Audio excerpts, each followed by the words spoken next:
Ajá, ok, entonces nos quedamos allí. Gracias, Dani, porque tuve un lapsus, me puse a revisar otra cosa, me llegó un correo, no perdí el hilo ahí de esa última parte. Ajá, entonces, les comentaba, ¿verdad? Me venía Antonio que se incorporó ahorita.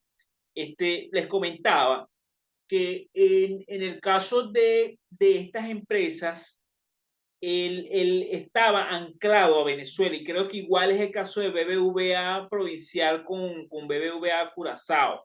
Entonces, todo dependerá de la estructura. No dudo que Banesco, el caso que me preguntaste puntualmente de Banesco, esté anclado a Venezuela y sea un establecimiento permanente allá, pero en términos bancarios, muchas veces hay regulaciones en los países en los cuales exige que no sea un establecimiento permanente por un tema de riesgo y seguridad bancaria, ¿no?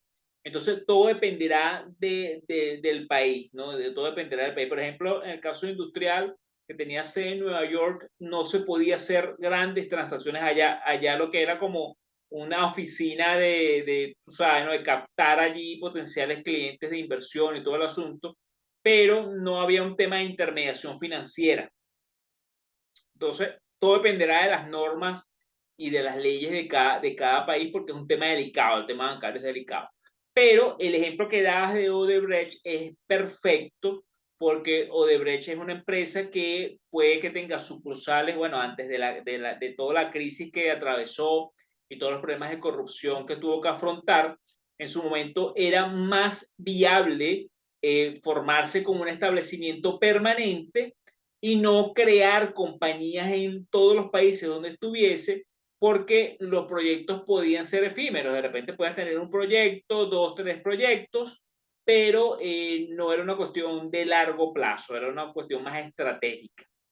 Y por eso que formaban consorcios. Fíjense que aquí en Bolívar, estaba el consorcio para construir Tocoma, la represa de Tocoma, y el proyecto era consorcio Odebrecht con Winkler y con otra empresa. Entonces, fíjense que ni siquiera se constituye la empresa, lo hacían a través de consorcios, que es otra figura jurídica prevista en el Código de Comercio, que carece de personalidad jurídica, pero sí sirve como un instrumento para aglutinar empresas de gran tamaño para que ejecuten un proyecto de gran tamaño, como ocurrió seguramente en el Zulia con el metro de Maracaibo, en Valencia, en Caracas, que hacían consorcios.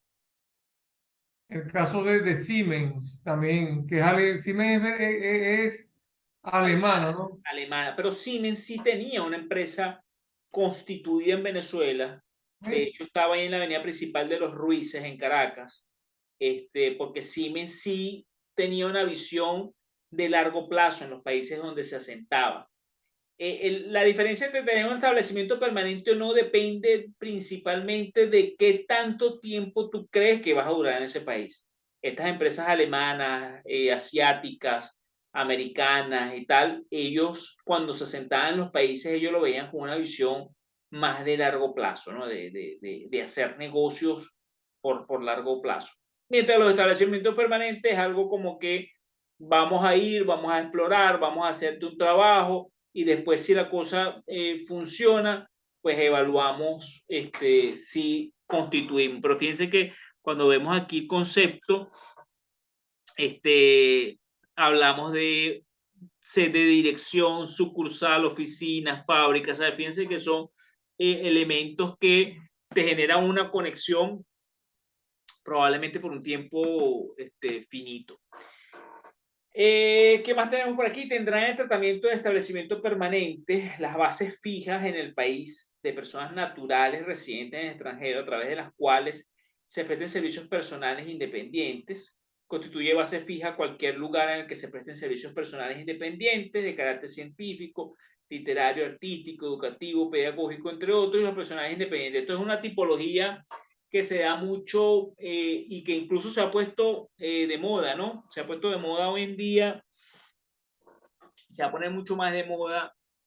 De hecho, hay unas discusiones fuertes con la OCDE, que es la Organización para la Cooperación y Desarrollo Económico, que es la que más ha hecho esfuerzos académicos para poder regular transacciones complejas de carácter tributario, donde, por ejemplo, está ahorita el dilema técnico de cómo regular lo que se ha profundizado con la pandemia en cuanto al trabajo remoto, donde Dani es venezolano, pero a lo mejor vive en Colombia, pero a lo mejor trabaja para una empresa en España. Un ejemplo perfecto con estos chamos que se dedican al área de la tecnología. Son chamos que tienen un pasaporte de un país, pero viven en otro y trabajan para un tercero.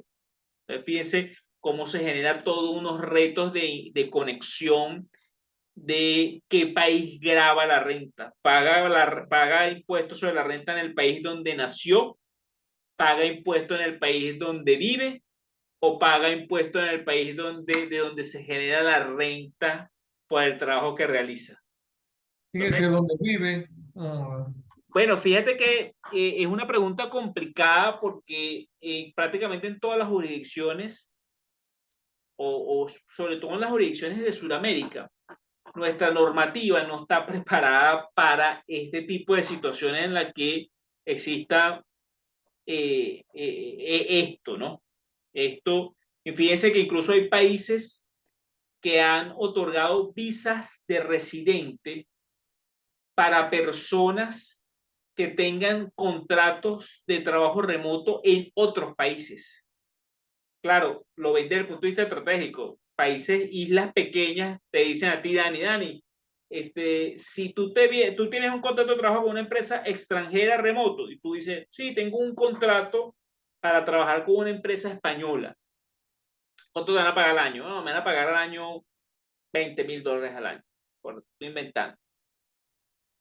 Entonces, ese país te dice, bueno, te doy una visa para que vivas en mi país.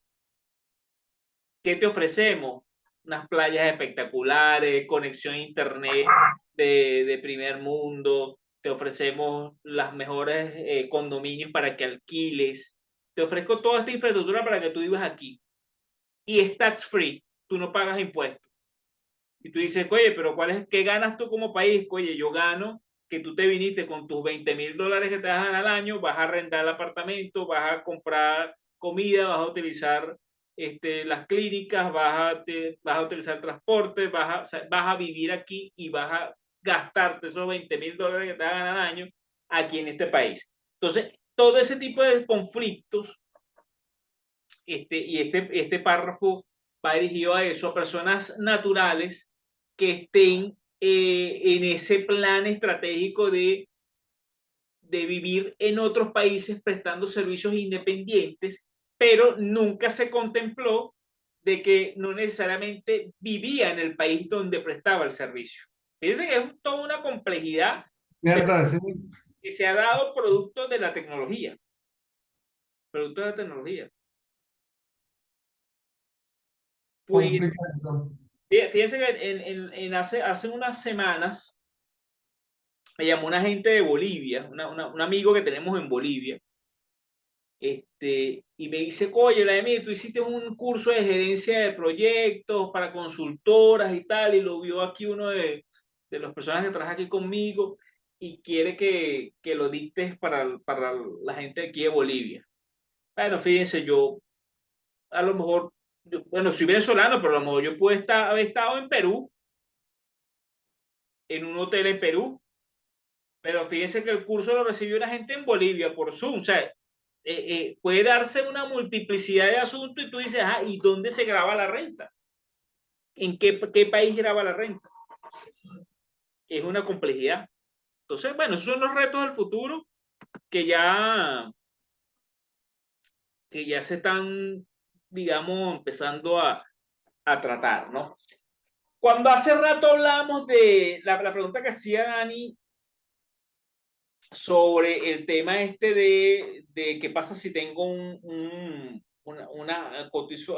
compro acciones en la bolsa de los Estados Unidos y tal. Fíjense que la respuesta, cuando se la comenté en ese momento a todos en su momento, fíjense que la respuesta estaba un tanto aquí, cuando la ley de impuestos sobre la renta establece de que los casos de renta mundial no es una excusa para decir, oye, aquí con la renta mundial lo que va a ocurrir es múltiple imposición fiscal. Es decir, oye, Venezuela se pasó de vivo, quiere grabar no solamente la renta en Venezuela, sino quiere también grabar la renta del exterior. No, el objetivo tiene más como un fin de control fiscal. Conocer si las empresas venezolanas o las personas naturales venezolanas están generando rentas y dónde las están generando. Pero eso no necesariamente implica un pago doble de impuestos. Fíjense que la ley de impuestos sobre la renta establece que en el caso del sistema de renta mundial se puede acreditar el impuesto sobre la renta o su equivalente que ya haya sido pagado en el extranjero. Entonces, este mecanismo, vamos a suponer un pelotero, el tipo va, juega aquí en la Liga Venezolana de Béisbol Profesional y el tipo se va en época de béisbol norteamericano, se va y juega en otro país, juega en México, juega en Estados Unidos, juega en Canadá, juega en Japón, etcétera. Sigue siendo venezolano, sigue siendo residente venezolano, pero va y juega en ese país, el tipo se gana un dinero, se devuelve para Venezuela, tiene que pagar renta o tiene que declarar renta mundial, porque es una persona natural residente, pero fíjense que allí él acredita el impuesto que él ya pagó en el país donde jugó béisbol. Jugó béisbol en los Estados Unidos y en Estados Unidos pagó el 40% de impuestos. Estoy inventando, creo que es el 50% para personas naturales no residentes. Bueno, cuando el tipo llega a Venezuela, el tipo dice, sí, yo jugué en los Estados Unidos, pero pagué esto de impuestos, listo. Fíjense que se convierte en un elemento de control y no en un elemento de doble imposición, que es el temor inicial que uno le da, ¿no? Dice, bueno, paga impuestos dos veces, paga impuestos en Estados Unidos, paga aquí. No, lo que está ocurriendo es que se da un sistema de acreditación que tiene, por supuesto, sus limitaciones, ¿sí? Porque fíjense el ejemplo que le estoy dando. Va para los Estados Unidos, paga el 50%, se viene para acá, para Venezuela, y aquí en Venezuela la tarifa más alta es el 34%, ¿sí? Entonces ustedes me dirán, ajá, ¿y ese 16 lo puede aprovechar en Venezuela? No, no lo puede No, aprovechar. en este caso no pagaría nada. No pagaría nada, pero no pudiese agarrar ese 16 para utilizarlo para compensar las rentas que sí tuvo jugando aquí en Venezuela con la Águila del Ok, Sur. ok. ¿Sí? Él no pudiese decir, mira, yo pagué el 50 en los Estados Unidos, 34 lo imputo contra la renta extranjera, que por lo que me gané en los Estados Unidos, y el otro 16 se lo imputo a lo que me pagó las Águilas del Zulia por jugar aquí en Venezuela. Yeah. Tiene sentido, tiene un nivel de lógica, porque lo que busca es respetar la potestad tributaria de cada jurisdicción, no afectar la recaudación del país de residencia, que en este caso es Venezuela. Venezuela es su país de residencia.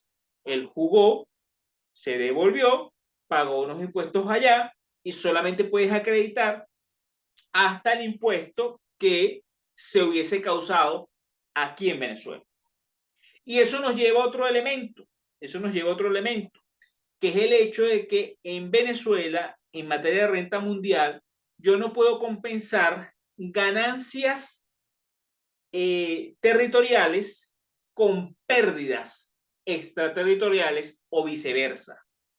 Entonces vamos a suponer el ejemplo de Mainca. Tiene unas rentas producto de sus operaciones territoriales. Si Mainca tuviese una pérdida producto de sus transacciones en los bancos extranjeros, esa pérdida no puede ser compensada con la renta territorial. No pueden ser compensadas. Cosa que ha sido discutido y debatido y que mucha gente no está de acuerdo, ¿sí? Porque se pierde lo que es la unidad económica de la entidad. La entidad es una sola. Lo único que en unas operaciones tuvo ganancia y en otras tuvo pérdida. El legislador aquí en Venezuela decidió que no se podían imputar ganancias y pérdidas de distintas fuentes.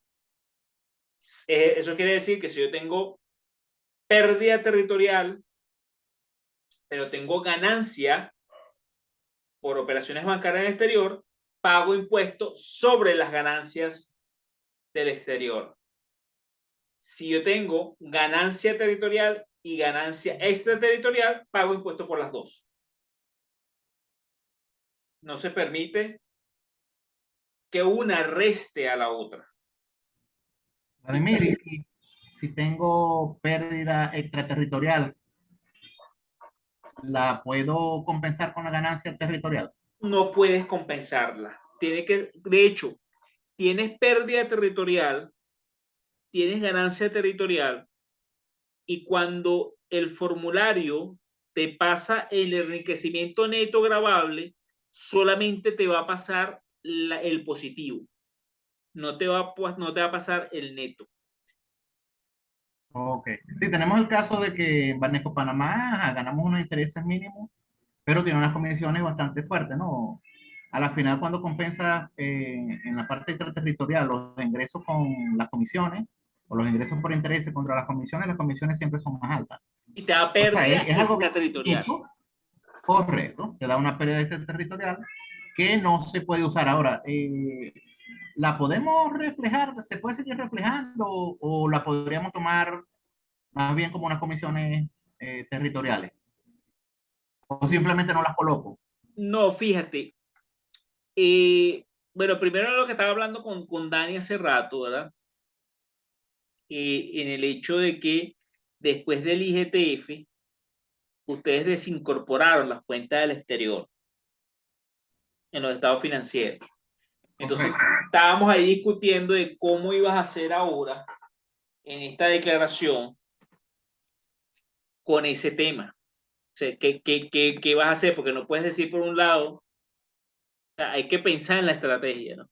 Porque cambiaste en años anteriores, declarabas tú tus ingresos y tus gastos de fuente extraterritorial y los reflejabas como una renta extraterritorial, que era lo correcto. En este caso te daba una pérdida extraterritorial.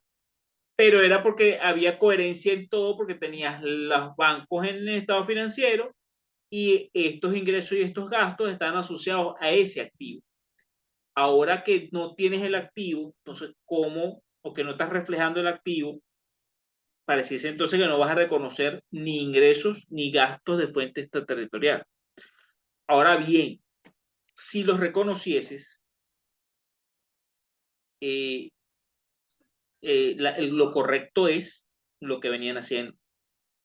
Pérdida, normalmente que era lo que hacía uno, no sé cómo lo hicieron en estos últimos años, Antonio. Uno agarraba el estado financiero, sacaba en lo territorial no deducible la comisión bancaria y no gravable el interés, y después lo pasabas a la renta territorial, extraterritorial, perdón, como un ingreso de intereses y una comisión de banco del exterior. Cuando el sistema, tú hacías esa carga así, el sistema automáticamente, cuando iba a determinar la renta gravable, entonces solamente te reflejaba la territorial y la extraterritorial no te la reflejaba, no te la restaba esta normativa que impide la imputación de pérdidas con ganancias. ¿Sí? ¿Cómo lo estaban haciendo, Antonio? Bueno, no me quedó claro el procedimiento que hacen ustedes, pero nosotros tenemos intereses extraterritoriales, o sea, agarramos como ingresos por intereses extraterritoriales, los intereses que generaba Banesco Panamá y las comisiones que generaba Banesco Panamá, que son mucho más altas que los intereses Claro. siempre, lo colocábamos como una comisión. Pero te lo preguntaba era porque el auditor que teníamos, que nos estaba ayudando un poco con eso, él me dijo, no, bórralas y mételas en comisiones. Entonces, yo no entendí mucho, pero como estamos en ese tema, que tú me estás diciendo también de que no estábamos montando a Banesco Panamá dentro de lo que era el estado financiero, entonces yo dije en verdad, bueno, tuvo razón, pero en un principio yo no entendí que era por eso, sino que era por otra cosa. Entonces, Era lo que te Para estaba tratando de para explicar. deducirla, Sí, Antonio, sí, tendré que hablar lo que quería con el deducir. auditor. Ok. Pero sí, se tomó, fue directo, pues, directo. Los ingresos que generaba Banesco Panamá en una cuenta de ingresos por intereses extraterritoriales y igualmente las comisiones. Pero era Sí, directo del estado financiero lo que generaba. pero fíjate, yo allí, a mí no me gusta, o sea, yo en ese caso, pues no sé si arriesgarme. Lo que pasa es que, claro, todo depende de la visión del que esté en ese momento asesorándote, ¿no? Porque, a ver, voy a poner abogado del diablo, porque primero vamos a analizarlo desde el punto de vista del deber ser. El deber ser es que es un gasto de comisión de fuente extraterritorial. Eso Correcto. te lleva de una vez al hecho de que es un gasto no deducible. ¿Sí? De una. Ok, Ahora bien, me pongo así como el abogado del diablo, ¿no? Partimos de la premisa que eso es lo correcto. O sea, que es un gasto no deducible de la renta territorial porque es un gasto de fuente extraterritorial. Y la norma establece de que los gastos de fuente extraterritorial son no deducibles de la fuente territorial. Por eso que establece ok. que tenga las dos, eh, las dos determinaciones, territoriales y extraterritoriales. Ahora bien, me pongo menos técnico, ¿verdad? Y me pongo más en lo que les dijo el asesor de ustedes. Ponlo aquí dentro de las comisiones en bolívares, de las comisiones locales. ¿Qué es lo que está ocurriendo allí? Las estás deduciendo del impuesto. ¿Sí?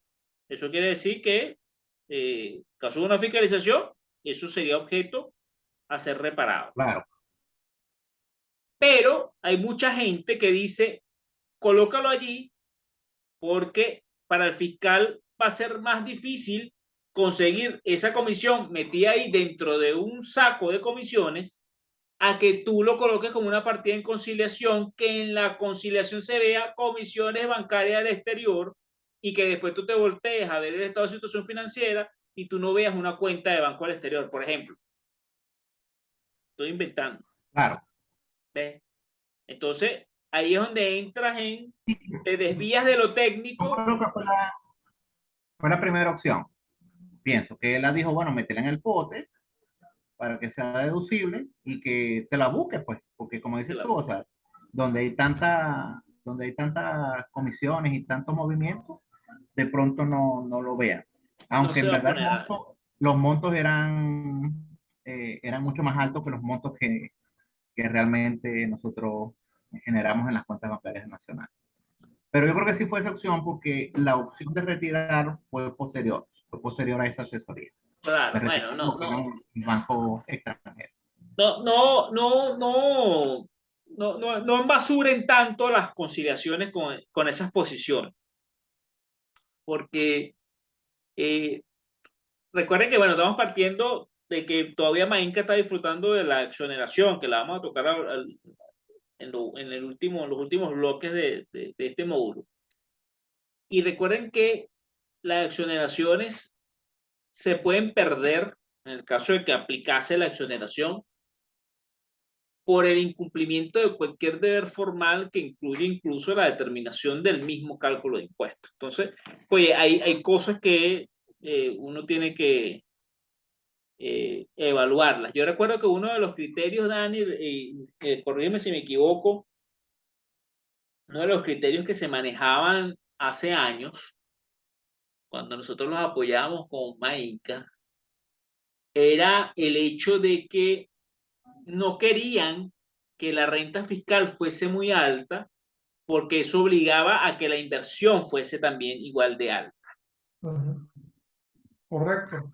¿Sí? Entonces, bueno, ahí había ese vals allí entre hacerlo bien y no hacerlo bien para que el monto no fuese tan alto y a su vez la inversión no fuese tan alta. Entonces, bueno, Bueno, eso, también por el riesgo que se tenía en caso de que nos fueran a revisar, dijeron, no, ustedes no están exonerados, uh ah, -huh. bueno, ustedes no hay dónde pagar, X. Sí, ¿Sí? Entonces, sí se evaluaba el riesgo. O sí, sea, fíjate que a mí, cuando en periodos anteriores que tenía ganancia, ¿qué me dice el corporativo? No puede tener una ganancia, o sea, o tu ganancia va a ser entre un 9 y un 12%. yo me acuerdo, sí. De ahí no te vas a mover. No Yo- quiero un ingreso muy alto. Y yo voy con la exoneración a pedir solamente esa parte. sí, Sí, sí, señor. sí, yo me acuerdo de eso que teníamos ese CAPI allí del 9 a 12 que, bueno, tuvimos que hacer varias cosas para poder registrar, para poder llegar a esos niveles que no, recuerdo que no era fácil llegar. Pero sí, sí, bueno, eso era una posición en esa época. No sé si esa posición sigue siendo hoy la misma posición o si esa posición se ha flexibilizado, pero sí, efectivamente, bueno, hay cosas de cosas, ¿no? Hay cosas de cosas, pero la declaración 2022 va a tener como un punto adicional el hecho de que si desincorporaron la cuenta de dólares en el estado financiero, pues indudablemente eso no debería haber entonces ninguna comisión ni ningún interés registrado en el estado de resultados. Sí, Una cosa, Antonio, ahí tenemos un riesgo, ¿viste, Antonio? Antonio, Correcto, correcto. ahí tenemos un riesgo y tener mucho cuidado, ¿oíste? Incluso con la declaración 2021, si metimos intereses de Baneco Panamá, Bertale, o de, sí, de Baneco Panamá, hay que moverse ahí, ¿oíste? Sí, por eso lo comenté. Estaban metidos porque en los años anteriores, que es lo que comentaba Vladimir, en los años anteriores estaban. Ahora, yo lo que no sé es por qué el auditor externo, no, él me dijo a mí, Antonio, te sugiero que lo borres de ahí. Pero lo vi más como el primer punto que puso Vladimir, que es como que ponlos abajo, que no te lo van a terminar y lo pones por deducible. Claro, si saco los egresos, o si saco los egresos, también tendré que sacar los ingresos. Y bueno, así se hizo. Así se hizo. En este año 2021 no estaban, pero fue por sugerencia de él. No habían ingresos extraterritoriales y gastos extraterritoriales tampoco había. bueno, sí, Tranquilo. hay que ver, hay que dar la vuelta a ese tema de qué brujería le vamos a meter ajá.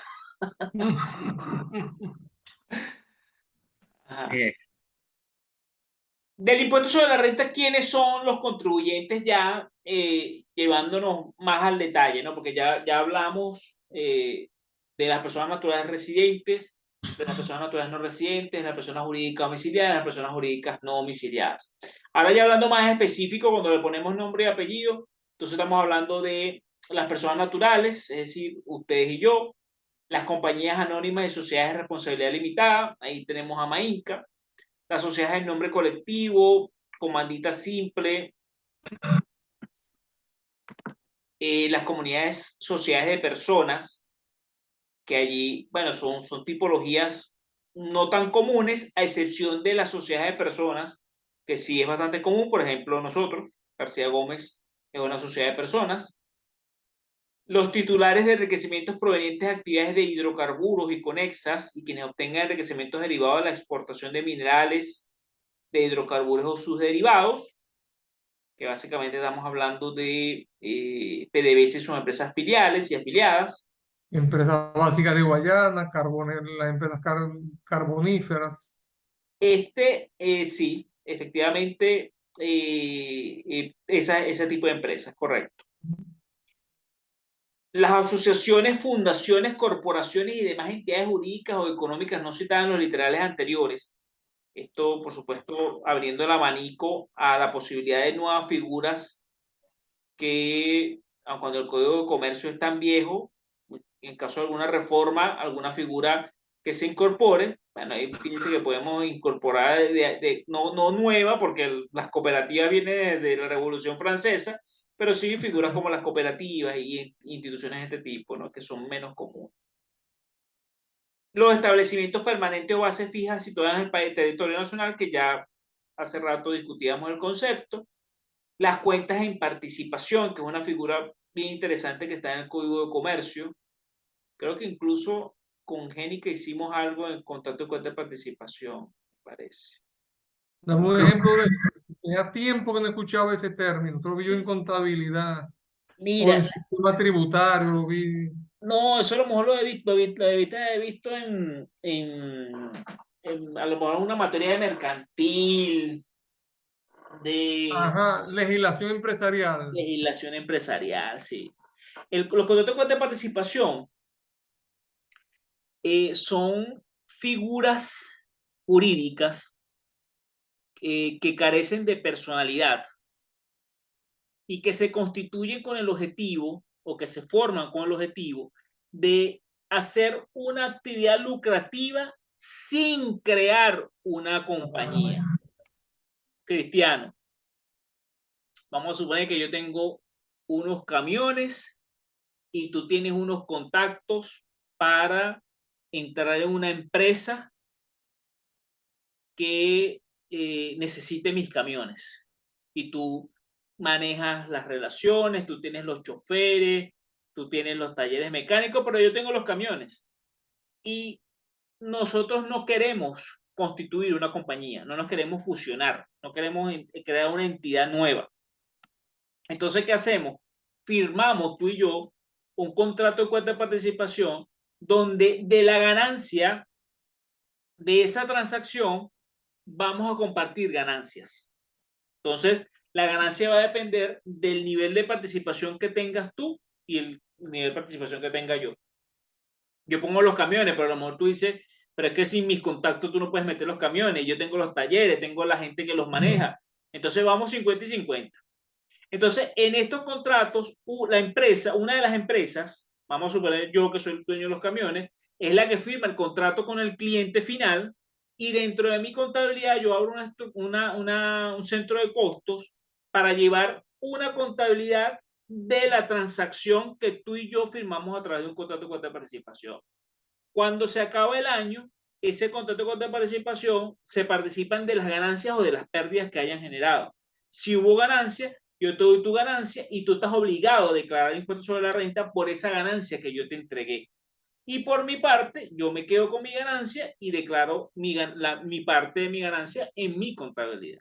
Entonces, fíjense que no creamos nada nuevo, no creamos una figura nueva, sino participamos de una transacción.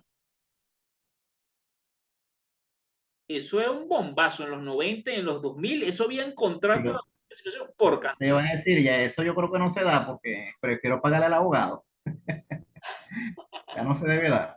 No, vale, y fíjense que yo en lo particular acabo de firmar uno hace poco y por una operación que prefería hacer un contrato de participación antes que hacer una compañía nueva. La compañía ya yo la tengo, pero la persona con la que voy a hacer la transacción me dijo, vamos a constituir una compañía, no quiero una compañía nueva, vamos a participar de esta ganancia. Y yo al final del año le doy su ganancia y listo. Pero no somos socios desde el punto de vista accionario, que era lo que yo no quería. No quería generar o darle parte de mi compañía, ni él quería darme parte de la suya. Por las razones que sean. Por las razones que sean. ¿Por qué? Porque de repente Dani tiene sus activos, yo tengo los míos. Entonces, si nos asociamos, ya somos dueños de lo de él y de lo mío. Entonces, ese tipo de decisiones son más complicadas. Un contrato de participación, participamos sobre las ganancias o pérdidas de esta transacción, donde tú pusiste algo y yo puse otra cosa. Entonces, para mí son unos contratos súper útiles. Pero, bueno, Poco usado. de hecho, fíjense que el contrato lo redacté yo porque se lo pasé al abogado. Y el abogado dijo, y esto yo no lo hacía hace 15 años. Yo ya que yo lo redacte y te lo paso. Y se lo redacté, lo cambié unas cosas y tal. Y yo hice mi cuestión. Con Génica hicimos algo en su oportunidad. Hicimos un contrato de participación también.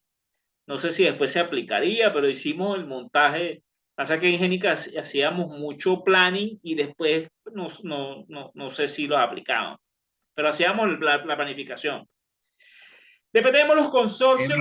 Ajá, ¿me decías, Antonio? Vladimir, sencillito, ahí donde dice asociaciones, puede entrar un condominio, o sea, ellos son contribuyentes a pesar de que a pesar de que se definan en su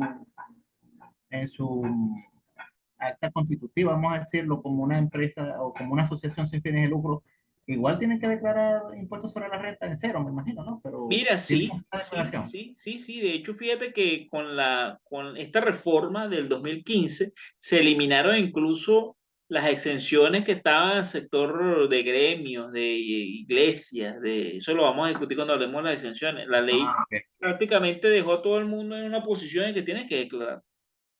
correcto. Tienes que declarar. Sí, porque también ahí existen las iglesias que también tienen ingresos, pero también tienen gastos. Está por lo menos APUS, que yo me imagino que cuidan una cuota, pero esa cuota es sin fines de lucro, sino que solamente es para el mantenimiento de las instalaciones y gastos administrativos y cosas de esas. Y También tienen que hacer su declaración, así sea en cero. los no pares de sufrir, que eso, los no pares de sufrir fueron los que causaron que eliminaran esa exención.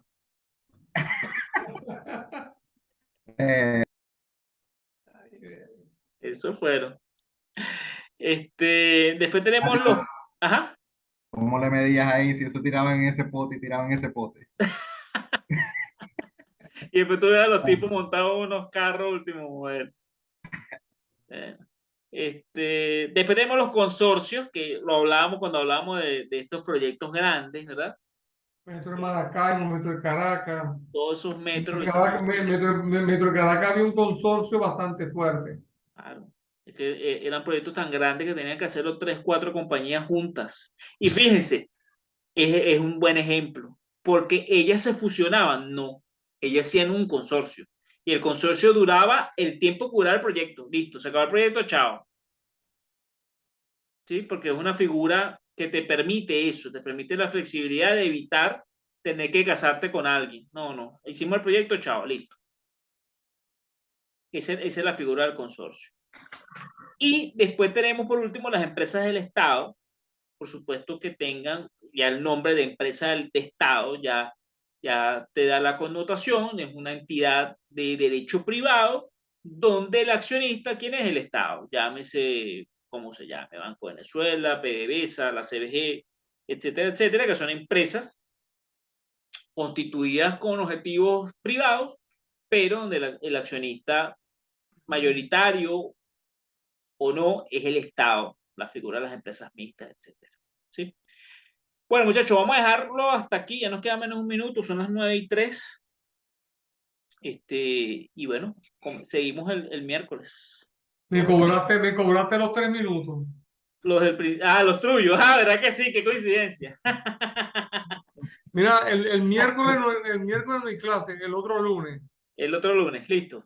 Está bien. Este miércoles ya Estás yo de estoy viaje. saliendo. Pero el lunes sí, sí voy a estar. El lunes, bueno, entonces nos vemos el lunes, muchachos. Que Ok. descansen. Ok. Bueno, Ok, igualmente. bueno, Cuídense, un abrazo, que estén bien. Chao, Igualmente. Trinidad, chao, Antonio. Chao, Vladimir. hasta luego. Buenas Chau. noches.